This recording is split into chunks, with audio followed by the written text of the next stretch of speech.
In a world where personified lunchboxes wreak havoc on the world, one boy has set his sights firmly on just one thing: getting together with the boy he likes.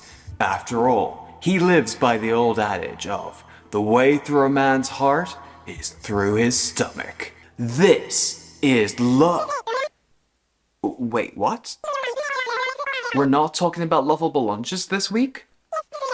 What do you mean it doesn't actually exist?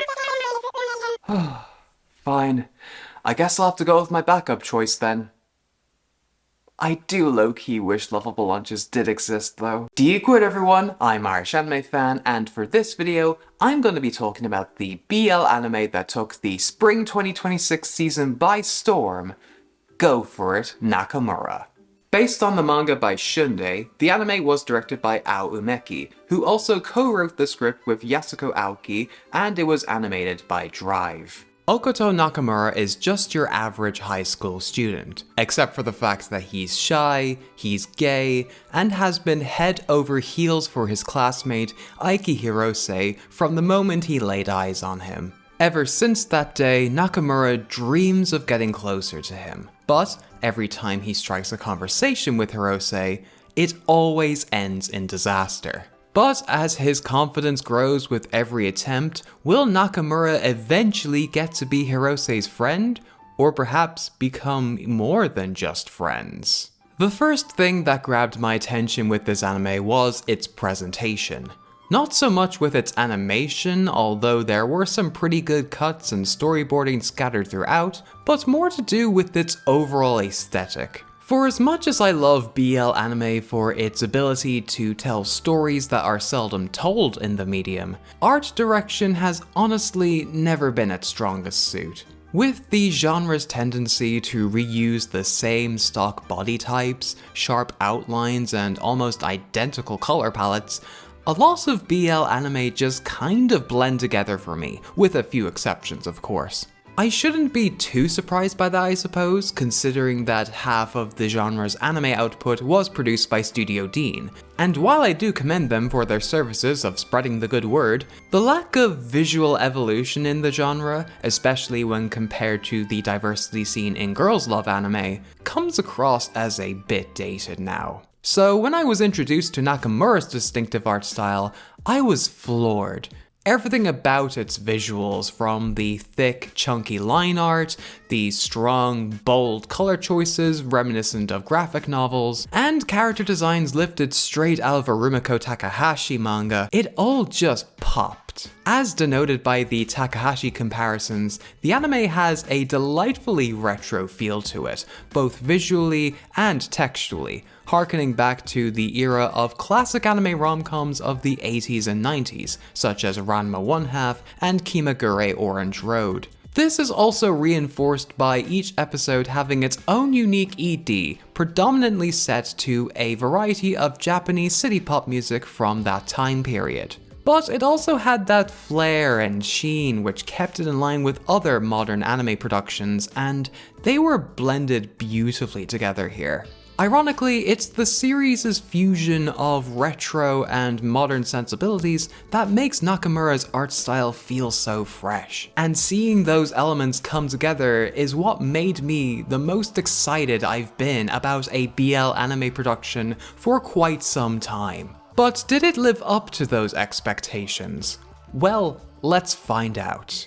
For an anime that was this stylized, I was worried that there wasn't going to be the substance to back that up. Fortunately, there was certainly a lot to like about Go For It Nakamura, none more so than the characters at the heart of it. Starting with the titular protagonist, Nakamura. He's a closeted, socially awkward teenager who yearns to be with his crush, portraying his feelings for him through his over-the-top fantasies. However, every action he takes to get close to him almost always ends in failure, although sometimes his bad luck can still land him some quality time with Hirose, so mission failed successfully, I suppose. But despite his crippling introversion and eccentric behavior, Nakamura clearly tries to make an effort in getting close to Hirose. He even goes as far as to suppress his interests due to him being told in the past that he was weird for liking them to make himself more desirable to Hirose, which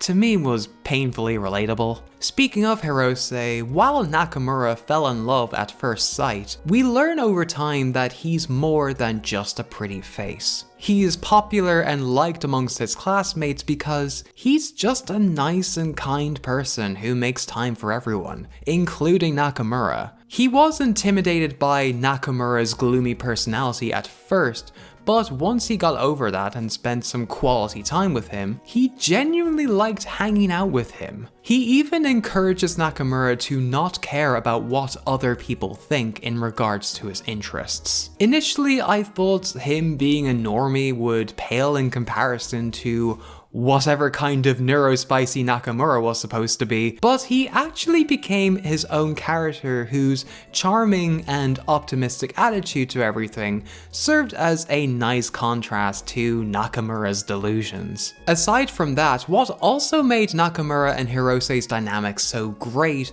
was how it developed over the course of the series. The progression from their first awkward interactions to the pair becoming actual friends was a joy to watch unfold because of how it happened organically, and the pacing of the series reflected that change. The majority of their dynamic is devoid of conflict, due in part to the foundation for it being so casual and lighthearted. So when the drama does arise in the latter part of the series and, without getting into too many details, leaves Nakamura in a state of distress, it felt like an emotional punch to the gut. The rest of the supporting cast were also a lot of fun to watch. There's the handsomely cool homeroom teacher, So Otagiri, acting like the role model that he wishes he had growing up. He's so popular with his students that they even try to make passes at him, including Hirose, but he's rational and responsible enough to not lead them on. Also, was there something going on between him and Neo, the gym teacher?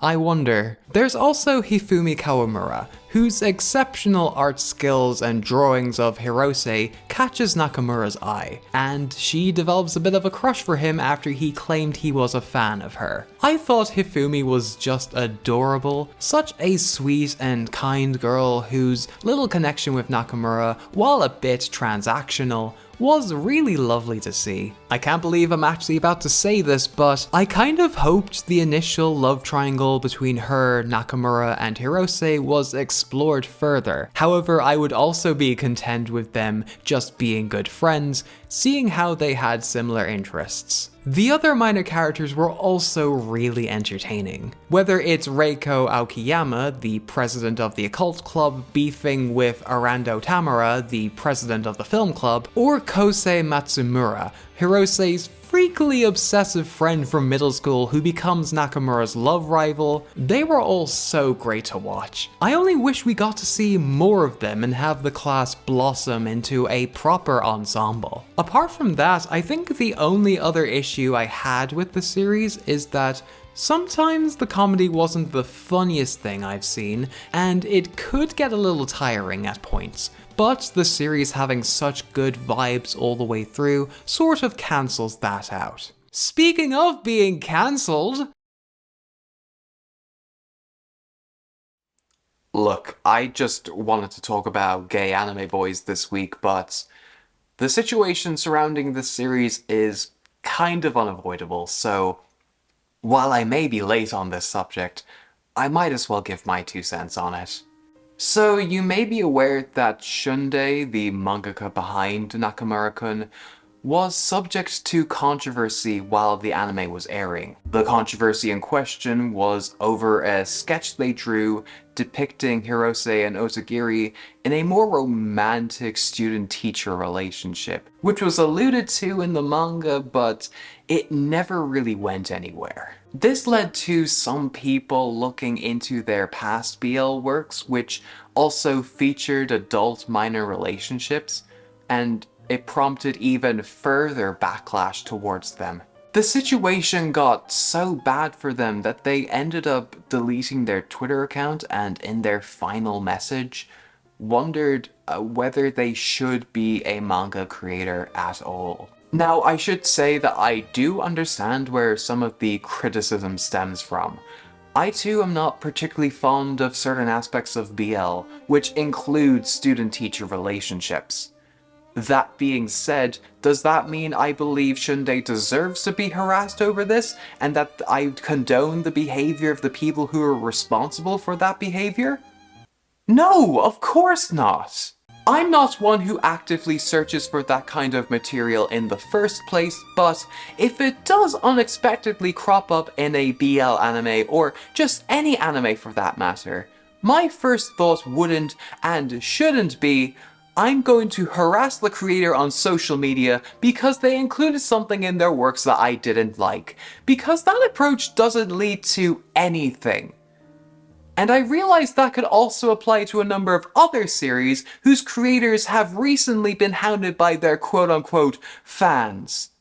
If you can even call them that, but I'm getting off topic. Even still, I do believe problematic content, for lack of a better word, does have its place, not just in BL, but LGBTQ+ media in general. Because some works do shine a spotlight on issues that the community faces on a daily basis, and if they are done well, it can enhance the work overall. I know some people have the idea that whatever is depicted in a piece of fiction is reflective of the author's beliefs, but in most cases, portraying taboo themes and material of that nature is not the same as endorsing it. The reason I can say that is because Shunde, in a statement they made whilst the anime was airing, told the production team before work on the anime had even started to make the overall dynamic between Hirose and Otagiri strictly non-sexual, and asked them to alter some of the more, in their own words, obscene material in the manga to make it suitable for all audiences. Some may look at this statement and accuse Shunde of bending to the whims of those who bullied them, but I think it's more likely to assume that the manga that they wrote over a decade ago doesn't reflect who they currently are, especially since that, in light of the recent influx of crimes committed by adults against minors, that they would no longer be including age gap relationships in their future works, and apologized if anyone was offended by their past works featuring such material. While other creators did come out in support of Shunde over this, and it seems like, based on the statement they made, they might not be quitting manga after all, it's still a shame that the situation played out the way it did. There was so much excitement initially over Nakamura finally getting an anime adaptation, but instead of celebrating, some of its fans turned on its author. One moment, artists are participating in an art trend that lovingly parodied Shunde's cover art, and the next they're hounded off the very platform that once held their art in high regard. In an age when the manga industry and publishing companies like Shogakukan have a history of protecting predatory manga creators who have caused real harm to their victims, some instead choose to go after and antagonize female and queer creators for depicting something in their series that a small group of people didn't like. I'm not saying you have to like everything about a piece of media, but there's better ways to convey that without having to resort to sending death threats to the person who created it. Because unless that person is using their status to platform and promote dangerous views and ideology with the intent of causing actual harm to people, not referring to anyone in particular when I say that, then it's not warranted. Behind all the media you love are real humans, and it seems like the people responsible for harassing them seem to forget that. I'm not asking for much. Just please do better.